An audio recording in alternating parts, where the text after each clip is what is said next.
Kansas City ranks in the top 10 US cities for Gen Z for affordability, a strong job market, and it's known as a leader in green infrastructure. Meanwhile, Overland Park ranked as the second happiest city to live in the entire United States. So, should you live in Kansas City or out in the suburbs of Overland Park? Because choosing which one will have a dramatic impact on your lifestyle. So, after living here for over 25 years, I'm gonna go through the pros and the cons of each from a local's perspective, and at the end, I'll even tell you who shouldn't and should live in each area. First up, let's break down the locations. Kansas City proper is located on the Missouri side, while Overland Park is just across state line on the Kansas side in Johnson County. Now, if we're talking about Kansas City, specifically downtown and the midtown areas, you're looking at the heart of the metro. But the city of Kansas City itself is massive. We're talking 319 square miles, and while the urban core is the main focus of KC, there is so much more to it than that. You've got the Plaza, Midtown, the Crossroads, and Brookside all within a really close radius, and then you have the Northland and the South Metro, which are more sprawled out and more suburban. I actually lived in Brookside for 3 years, and now I reside just to the south in Waldo. And one thing that I love about it is you've got that more dense urban feel with great walkability.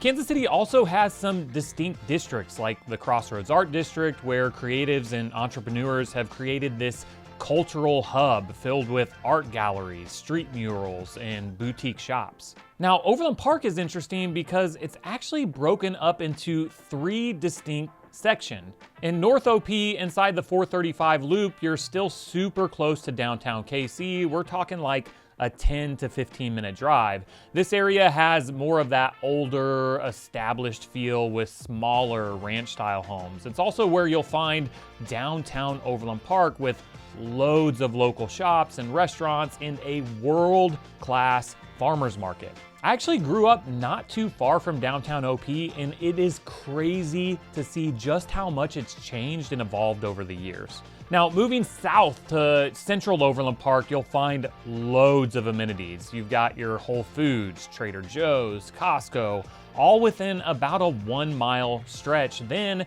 you have the Prairie Fire District, which offers even more things to do, but more on that later. This definitely feels more suburban, yet it still has those modern urban amenities. Then you hit South OP, and this is where a ton of development is happening right now. If you're looking for a brand new construction home with a large lot and modern homes, this is the place to be. The Blue Hawk development at 159th and 69 Highway is a perfect example. When I was growing up, we used to call this area the Boonies because there was like literally nothing going on here. Now it's absolutely booming with new construction, shopping, and amenities. Now, the cool thing about both Kansas City and Overland Park is they each offer something different depending on your lifestyle. If you're someone who wants to be closer to the urban core with more of that city feel, Kansas City might just be your spot. But if you're looking for that classic suburban setup with top-rated schools and newer amenities, especially in South OP, then Overland Park could be the perfect fit. But not so fast. You'll want to know the difference in homes and the cost of living in both areas, because that may drastically change your decision. If we're looking at Kansas City proper, the median home price is sitting right around $290,000, which is what makes KC one of the most affordable major metros in the entire country. According to bestplaces.net, Kansas City scores an 88.4 out of 100 on the cost of living scale, putting this well below the national average. I remember being in awe of just how much of a house I could afford here when we moved back from Colorado. People relocating from places like Denver and California are always shocked. And this is a common occurrence with people who are relocating from places like Denver and California. Now, when we hop over to Overland Park, that's where things get interesting. The median price over there is right around $470,000, and Overland Park actually scores a 106.2 on that same cost of living scale. To put that in perspective, that's significantly higher than both the state of Kansas's average at 83.1 and Kansas City at 87.9. But here's the thing, the price points really vary depending on where you are in both areas. Let me break it down for you. In Kansas City, for instance, the median sales price in the highly sought after Brookside neighborhood, where we've helped many of you move to, is right around $500,000. That's nearly double the city-wide median. Brookside's tree-lined streets, historic homes, and walkable shops make it one of the most desirable places to live in the city, and those perks come with a higher price tag. It can get pretty competitive too around that price point. We recently helped a client buy a home in Brookside for that median sales price, and we went up against several other offers to get it. So you need to be prepared if that is where you're looking. Meanwhile, just to the south in Waldo, where I live now, the median sales price drops to $275,000. Waldo still offers a ton of charm with its bungalows, mid-century ranches, and a strong sense of community. Now, the homes do tend to be a little bit smaller here, but it's definitely a more budget-friendly option. And this, my friends, is just a small sample size of Kansas City's wide variety of neighborhoods. It means there's something for almost every budget. Whether you're looking for an historic home in Brookside, or a starter home in Waldo, or a more traditional home in the suburbs, the city's affordability compared to most major metros really stands out. But how does that compare to Overland Park? In North OP, inside the 435 loop, you can still find some great starter homes in the $200,000 to $300,000 range, but what that's usually gonna get you is around 1,200 to 1,400 square feet, maybe with 3 bedrooms and a bathroom or 2. I actually just helped a client look at a beautifully staged flip in this area for just over that $300,000 mark, so it's an area where you can get a great bang for your buck. Now, as we move into Central OP, you're looking at those classic 2-story homes from the 80s and 90s with the traditional floor plan, living room, dining room, kitchen downstairs, and all of the bedrooms up top, and sometimes a finished basement. These typically fall right around that median price point of $470,000, but the price really varies depending on whether or not they've been updated. Then when you hit South Overland Park, especially in these new construction communities like Coventry Valley, where we've actually done a full tour, you're typically starting in the 600s and going up into the $1 million range. You can find estate homes down here, but you're getting all those modern amenities, open floor plans, tall ceilings, floor-to-ceiling cabinets. So really, it just depends on what you're looking for. If affordability is your main priority, Kansas City is gonna give you a lot more bang for your buck. But if you're specifically wanting those Blue Valley schools or that newer construction in South OP, you've gotta be prepared for that premium price. Next up, let's talk about the lifestyle differences of living in KC versus OP. Kansas City, especially if we're talking about those areas located within the urban core like the River Market, Midtown, or the Plaza, it has more of that urban, dense feel to it. You're going to be rubbing shoulders with people more often, and I mean that in the best way possible. You've got these beautiful tree-lined streets where people are always out, like walking their dogs, or hitting up local coffee shops, or grabbing dinner at a neighborhood restaurant. What I found is that there's this real sense of community, but with more of a city energy to it. The cool thing about KC proper is you've got all these distinct neighborhoods, each with their own personality. Like in Brookside, you've got that historic charm with local shops and restaurants all within walking distance. Head over to the Crossroads and you're in this amazing arts district with First Fridays, awesome breweries, and this really creative vibe. Then you've got areas like where I live now in Waldo that kind of give you that perfect mix of urban and suburban feel. The one key difference for families in KC is that there's a mix of public, charter, and private schools, along with some great specialized magnet programs, perfect if you're looking for a unique focus like performing arts, STEM, or international studies. But, and here's the catch, Kansas City's public schools can be hit or miss depending on where you live. Some areas are zoned for schools with higher ratings, while others might not be as strong. And that's why a lot of families honestly opt into private schools, which offer smaller class sizes and more tailored curriculums. But the enrollment for KCPS has been growing over the recent years. And the process of finding the perfect school can be a bit overwhelming here. My wife and I experienced this when we enrolled our kiddos a few years ago in the Kansas City Public Schools. Kids that grew up in the suburbs where you live dictated where you went to school. It's a lot different in Kansas City. You just have all these options. You have public school, you have charter school, you have private schools. But one resource that was super, and I mean super helpful for us was Show Me KC Schools. They have a school fair every November, and it's a great place to start if you're feeling the pressure of finding the perfect spot for your kiddos. Now, Overland Park, completely different experience. And it really depends on which part of OP we're talking about. In northern Overland Park, you're still super close to the urban amenities of KC, and you've got that charming downtown area with the farmers market, local shops, and some great restaurants.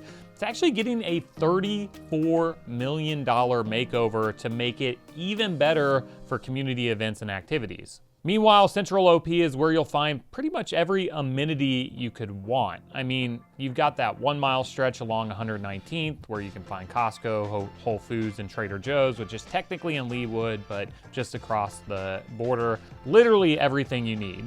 It's really set up for that convenient suburban lifestyle. Then in southern Overland Park, especially with all these new developments like the Blue Hawk development, it's creating its own little city down there, really. They put in this massive Advent sports complex, new restaurants and shopping, and it's becoming a destination in itself.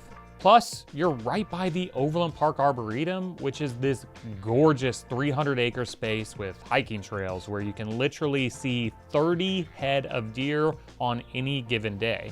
But here's the biggest difference. If you're someone who values walkability and that more urban lifestyle, Kansas City is probably gonna be your spot. Overland Park is definitely more car dependent. I mean, it can take 30 minutes just to drive from southern Overland Park to the northern section. Now they are working on adding some more public transit options in OP, like a zero fare bus route connecting Lenexa City Center to downtown Overland Park and Prairie Village, but you're still gonna need a car for more things, and we'll get to the commuting here in a moment. The massive factor for families is the schools. While KC has some great school options, Overland Park is home to 3 of the top 5 rated school districts in the state of Kansas, according to niche.com, including Blue Valley, which is ranked #1 in the state. It doesn't stop there. The Shawnee Mission School District and parts of the Olathe School District also serve Overland Park, and they're both ranked in the top 5 as well. So it's no surprise that families flock to Overland Park specifically for the schools. If education is a top priority, this city checks all the boxes. At the end of the day, it really comes down to what kind of lifestyle you're after. If you want that more urban, walkable vibe with unique local spots and historic charm, KC might be your jam. But if you're looking for that classic suburban setup with top-rated schools and newer amenities, especially in South Overland Park, then OP could be the perfect fit for you. However, what's around where you live can play a major factor. So let's talk about the amenities, and drop a comment down below if you have any questions about either area. And if you're finding this helpful, make sure to hit that subscribe button for more videos just like this one. So let's dive into the amenities in Kansas City versus Overland Park, because this is where it gets really interesting.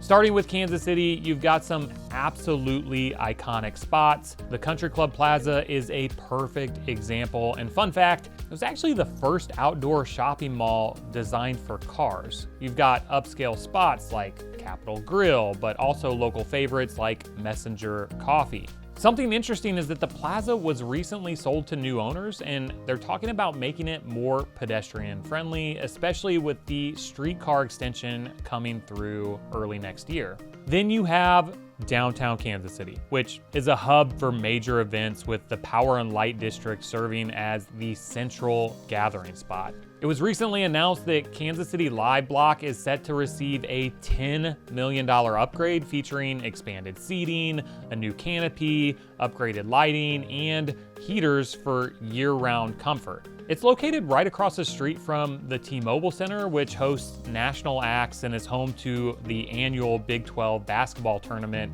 One of my favorite times to be downtown, personally. Now, when we talk about Overland Park, again, it's really divided into the 3 distinct sections, each with its own amenity setup. In North OP, I know I'm beating a dead horse here, but the downtown in Overland Park is so charming, and they have an iconic farmer's market. Meanwhile, just to the south at 95th and Knoll, you have a stretch of restaurants and shopping options. If you're into the arts, the Johnson County Heritage Center is a must visit. Some friends of mine actually run a youth-led theater company called Spinning Tree Theater, and they put on 4 shows a year here, which are absolutely fantastic.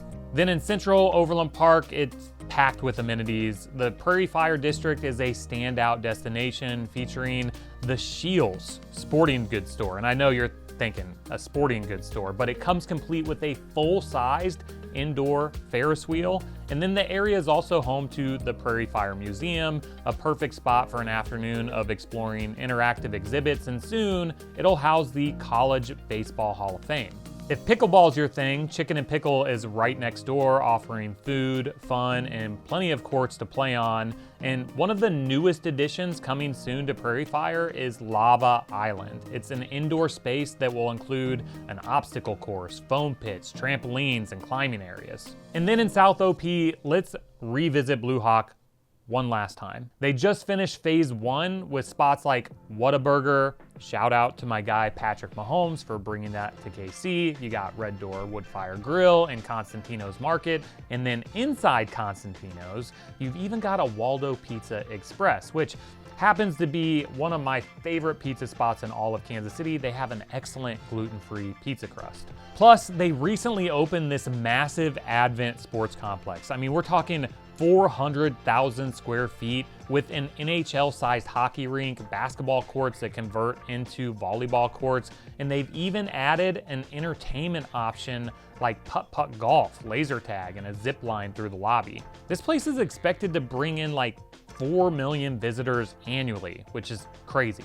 And again, don't even get me started on the Overland Park Arboretum. It's 300 acres of pure nature with hiking trails, gardens, and this beautiful new visitor center where you can grab some roastery coffee and enjoy the views. They also do amazing events throughout the year, like their holiday luminary walk. It's absolutely stunning. So really, both areas offer tons of amenities, but they hit different. KC gives you that urban, historic vibe with iconic landmarks, while OP is more about that modern, suburban convenience with these massive new developments. It just depends on what kind of lifestyle you're after. Speaking of lifestyle, one of the major differences to living in KC versus Overland Park is the commuting and transportation options. In Kansas City, one of the most exciting things that we've got going for us is the streetcar. It's completely free and has recently been expanded, nearly tripling its route size. The southern extension runs from Union Station to UMKC, hitting spots like Midtown, the Plaza, and Westport. This is gonna bring billions of dollars of investment along its route. Then we've got the Riverfront extension heading north to Berkeley Riverfront Park and the new KC Current Stadium, which is set to be completed by 2026. This is huge for connecting different parts of the city, especially considering it's going to be completed before the World Cup. Now, if you're commuting in KC proper, traffic isn't nearly as bad as what you'd see in bigger cities like Chicago or Denver. But you'll definitely hit some slow spots during rush hour, especially around the downtown loop. The cool thing about KC though is our grid system makes it pretty easy to find alternate routes if you need to. When we hop over to Overland Park, and this is something I always tell my clients, you've got to understand it's definitely built for cars. And if you end up choosing South Overland Park as your landing spot, there's some major construction happening right now that you need to know about. The 69 Highway Expansion Project is a huge deal. We're talking over $500 million to rebuild everything between 103rd to 151st Street. Right now it can get pretty bottlenecked, especially around 119th Street where the interchange there has been closed for months. But here's the good news. When it's done, you'll have express toll lanes in both directions, which is going to be a total game changer for commuting in South OP, especially as it continues to grow and expand. The bottom line is this: if you're someone who loves the idea of occasionally ditching your car and hopping on the streetcar or walking to grab coffee or a bite to eat, KC is probably going to be a better option. But if you're cool with a more car-dependent lifestyle and want those wider roads and easier parking situations, Overland Park could be the perfect fit. Both cities have so much to offer, but they cater to completely different lifestyles. Helping people figure out which one fits them best is something my team and I do every single day, and we absolutely love it. If you're trying to decide which city is a better fit for you and need some guidance, feel free to reach out anytime. We'd be happy to help you. Now, let's break down the types of people we see moving to KC versus moving to Overland Park. Kansas City proper is ideal if you're drawn to a more urban, walkable lifestyle. One of my favorite things about living here is how accessible everything is. My family and I, we love being able to walk to grab coffee or dinner at a local spot. It's a big part of what makes this area feel like home to us. If you're someone who wants to be close to the action, whether that's catching a show at the Kauffman Center or exploring First Fridays in the Crossroads, or immersing yourself in a vibrant, dynamic community, KC is probably the perfect fit for you. Now, Overland Park, especially when we look at different parts of OP, it's gonna attract a different crowd. The obvious one is if you have kids or if you're planning to start a family, those top-rated school districts are a huge draw. I mean, you've got 3 of the top 5 rated school districts in Kansas right there in Overland Park, including Blue Valley, which is ranked #1 in the entire state, so it's really hard to go wrong. But here's how I usually break it down for my clients. If you're someone who wants newer construction with modern amenities, values highly rated schools, prefers a more traditional suburban setup, doesn't mind being car dependent, and likes having every retail and chain restaurant within reach, then Overland Park is probably going to be the perfect fit for you. But if you're someone who loves historic homes with character, wants to be able to walk to local shops and restaurants, enjoys being closer to the urban core, wants more of that neighborhood community feel, and values being close to cultural attractions, then Kansas City is probably the best bet for you. The cool thing is, you really can't go wrong with either choice. It just depends on what you're looking for. Now, if you're still trying to figure out which area is the best fit, my team and I, this is what we specialize in helping people just like you find their perfect spot in the Kansas City Metro. Just email me at info@movingtokc.net to get started, and we'll find the perfect spot for you. Now, before you go, if you've enjoyed this video but want to learn more about Overland Park, then check out this next video here. I'll deep dive OP and show you why so many people are moving here. Thanks for watching, and we'll catch you on the next video.